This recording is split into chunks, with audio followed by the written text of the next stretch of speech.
Hello my dear children, welcome you all to our class for the poem on killing a tree. And this poem was written by Gieve Patel.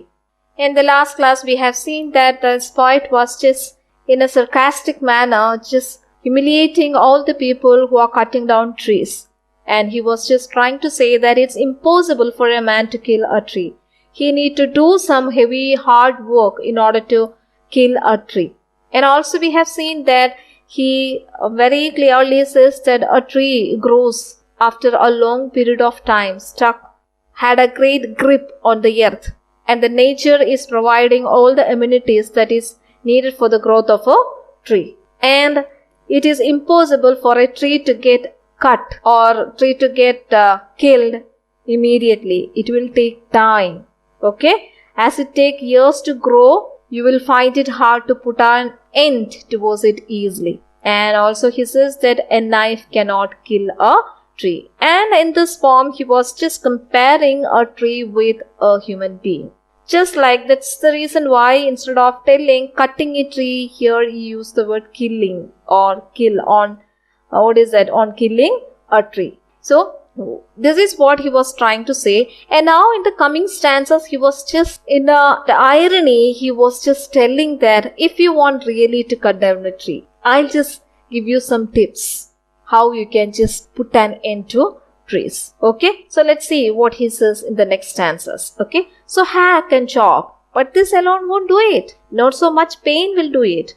The bleeding bark will heal, and from close to the ground will rise curled green twigs, miniature boughs, which if unchecked will expand again to former size. So now what here is trying to convey in this stanza, here it says that cutting is not sufficient. It says that cutting is insufficient. Or here it says that if you want to kill a tree, just by using a knife, if you just cut the tree, that will not put an end to the tree. Already in the first stanza, he made it very clear that this tree has got a stronger hold with nature. The sun is providing warmth, light in order to prepare food for the process of photosynthesis. Sunlight is providing the necessary things. And the air is also giving the air which is needed for the plant to grow. And also we have seen that the earth gives water. The soil is giving the grip. And it is just made alive not only on the top. Here it says that deep from the earth core, it comes out in the earth crust. So anyhow, altogether, the nature is supporting a tree to grow. So, if you just bring out a knife in order to cut it, in order to kill a tree, it's impossible. It can only make something. What is that? They can only make a bleeding bark. What is that bleeding bark? Here means the wood.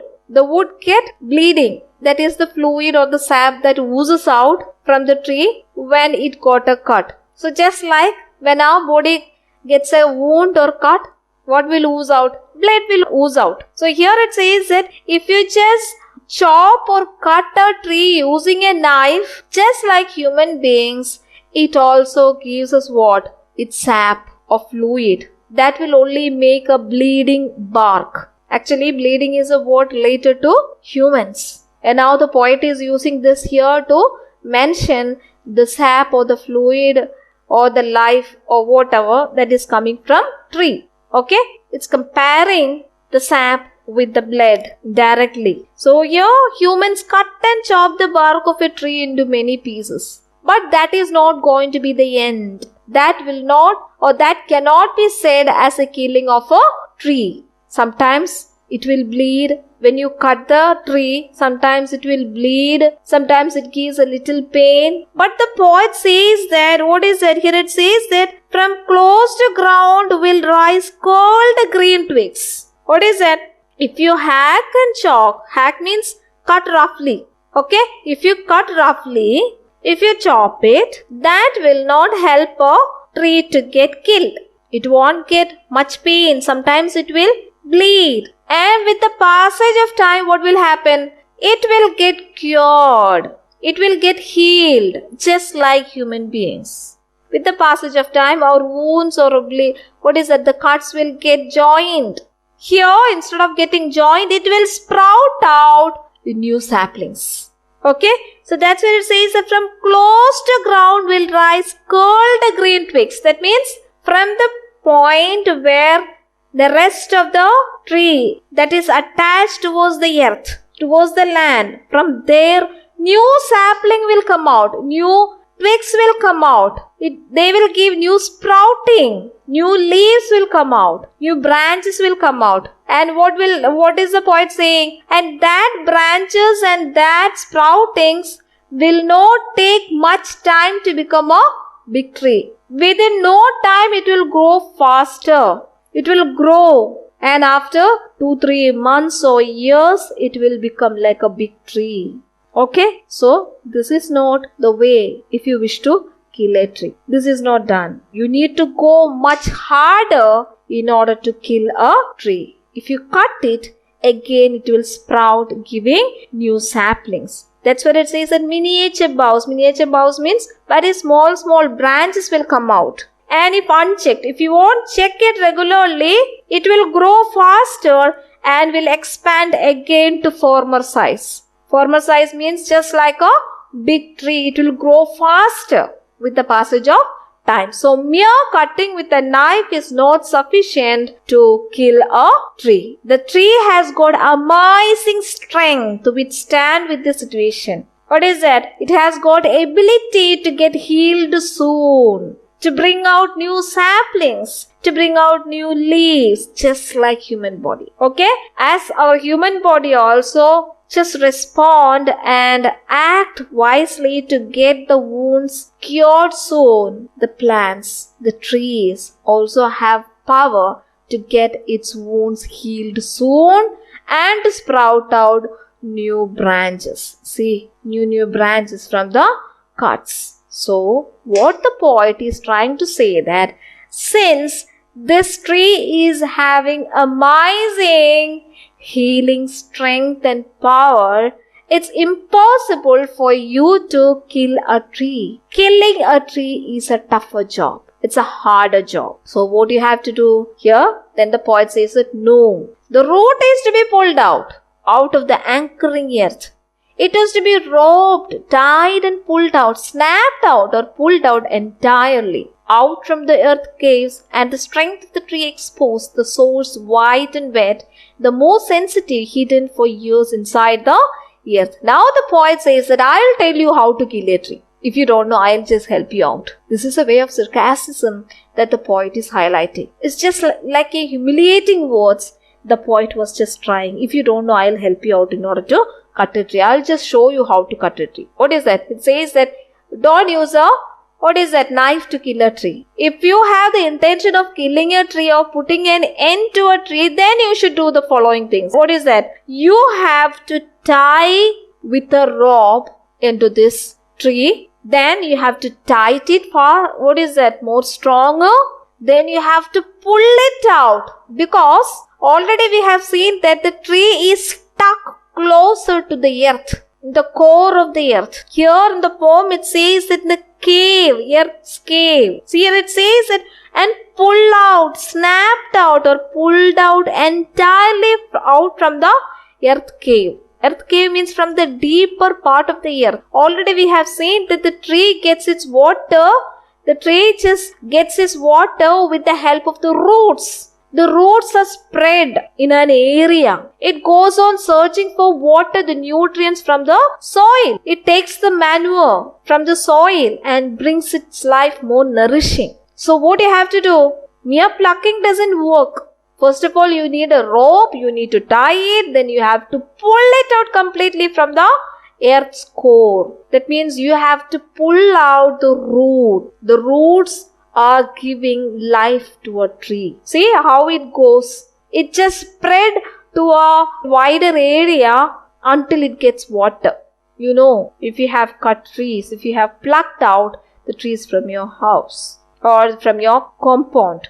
And now here it says that now talking about the roots, especially the poet talks about the root, telling that this is the most sensitive part of a tree. Okay, these trees are anchoring the earth. What is that anchoring? That means held securely, held tightly with the help of the root. So first of all, you have to snap out. Snap out means you have to cut out the root. Then you have to pull out the root. Then it will not sprout. Then it will not give new sapling. Okay? The roots were hidden inside the wet core of the earth. And the root, when collecting water and the nutrients from the soil, give nourishment, the strength, color, everything. With the help of the sunlight, it gives color, fruit, everything. And you know that when you plant a tree, every day if you just pull out the root, it will not grow. Isn't it? And once you shake the root also, it will not grow. So that's why the poet says that is the most sensitive part of the tree. So what you have to do is, instead of cutting down the wood, the bark, you need to pull out the root. Okay? These roots are always moist. It is white in color. Damp means always moist. It's white in color. And here it says that once the root is detached from the soil, you can say that I killed a tree. Then you can say that yes, this is how I kill a tree. Or you killed a tree. So that's why the poet says that it's impossible just to cut a tree and says that I killed a tree. And now coming to the last stanza. Then the matter of scorching and chalking in sun and air, browning, hardening, twisting, withering, and then it is done. And finally, the death of a tree can be claimed after some more things. What is that? Once you just try hard, strenuously work hard to pull out the root of a tree, after pulling out, you have to put it in the land. So what happened? The moist atmosphere of the root will get dried with what? With the sunlight. And here two elements work here. Sunlight as well as the wind. Okay? With the help of the wind and the sunlight, this bark and this root will get dried. It will lose all its moist content. And it is a matter of time. After some time, after few days, after 1 week, you will see that the tree is fully dead with no life at all. As long as the root is attached to the soil, there is life. It can sprout new saplings. Once you pull out this root, that is, you are just confirming the death of a tree. Okay? You are just killing a tree. Now, after pulling out, after getting a lot of sunlight and air, get lost all the moist atmosphere of the tree, the moist content of the tree, slowly what will happen? The color of the bark will change. The leaves will dry and wither. Wither means it will get scattered. Then the color of the wood will turn into brown. It will get more harder because there is no sap, any more sap, or the tree will not bleed anymore. So when the water content get lost from the tree, it will get harder. And once it is done, you can claim that yes, the tree is dead. So killing of a tree is possible only by uprooting the tree. See the process in which the poet says that how we are killing a tree. Sarcastically, the poet says that this is the way that we are killing a tree. Just like killing a life. Once the water content of our body, the blood oozes out, the function of the veins stop, we will also get dead, get hardened, isn't it? So just like human beings, this tree also lost his life. Actually, by giving such a manner of speaking, the poet was making the readers understand the cruelty that we are showing to a tree. Okay? Finally, we see that the tree will die this way. It becomes good for nothing. Can be used only for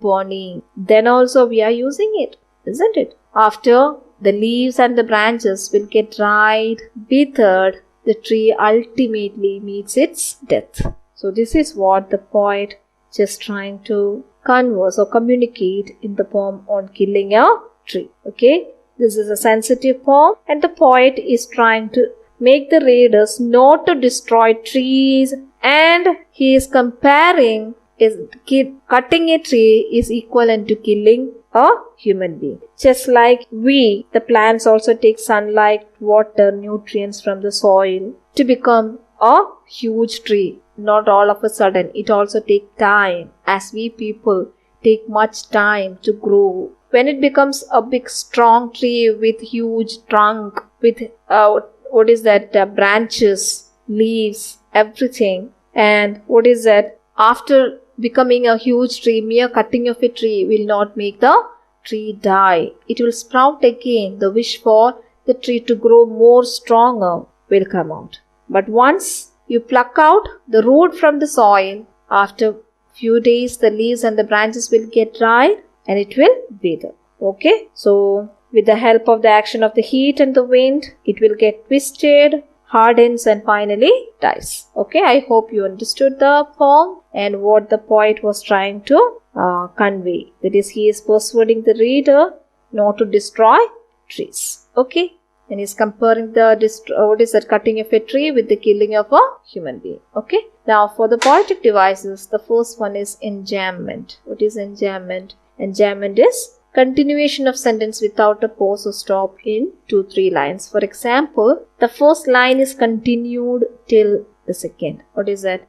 Not a simple jab of the knife will do it. Okay, it has grown slowly consuming the earth. One sentence is not complete in one line, it continues to the second line also. That's why enjambment. And the continuation of the second line doesn't end there, it ends only in the third line. It has grown slowly consuming the earth. Enjambment, continuation of sentence without a pause or stop in 2 or 3 lines. Okay, and now that is enjambment. And for the second one, that is alliteration. What is alliteration? Repetition of consonant sounds or speech sound. Here, for example, the source white and wet. Which sound is repeated? V. White and wet. The sound V is repeated, so alliteration. And in the next line, another line of the poem, the bleeding bark. And which is the sound? B. Okay, bleeding bark. B. The consonant sounds B is repeated here. So, alliteration. You can also find another alliteration from the poem. I'm only giving only 2 examples. Okay. Then repetition. What is repetition? Repetition is the word that is repeated in a stanza. What is that? What is that? And pulled out, snapped out, and pulled out entirely. The word pulled out is repeated. The word out is repeated. Isn't it? Pulled out, snapped out, pulled out. So, the words repeated here is pulled out. Okay. So, repetition. Then we have metaphor. Actually, metaphor. In the beginning of the poem, in the first stanza, we have seen that here it talks about leprous hide. Okay, what that leprous hide here, in the first stanza it says that years of sunlight, air and water out of its leprous hide sprouting leaves. Here the poet tried to convey the comparison that once you cut the tree, what is that? The color of the bark will get changed, just like the skin of a person who has leprosy. Leprosy is a disease, skin disease. Okay, so uneven color, I have told in the class the uneven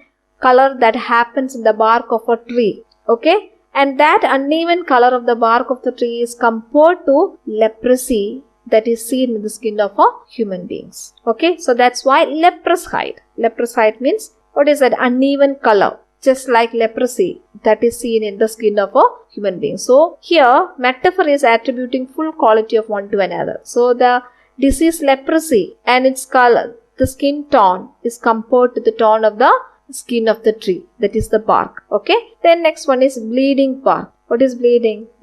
What is that? The fluid or the sap that is oozing from the tree, that is compared to the blood that is oozing from the wound of a human being. So that's why bleeding bark. So here metaphor, leprous hide as well as bleeding bark. Okay, I think it's clear. Here indirectly the poet is comparing, not directly, indirectly the poet is comparing the sap and the fluid of the tree when it is cut is compared to the blood of human beings. That's why the word bleeding bark is used here. Okay, so that is metaphor, and there is no particular rhyming words or rhyming scheme in the poem. Okay, so this is all about the poetic devices, and I hope you understood the poem well. Okay, that's all for today's class. Have a great day. God bless you. Thank you.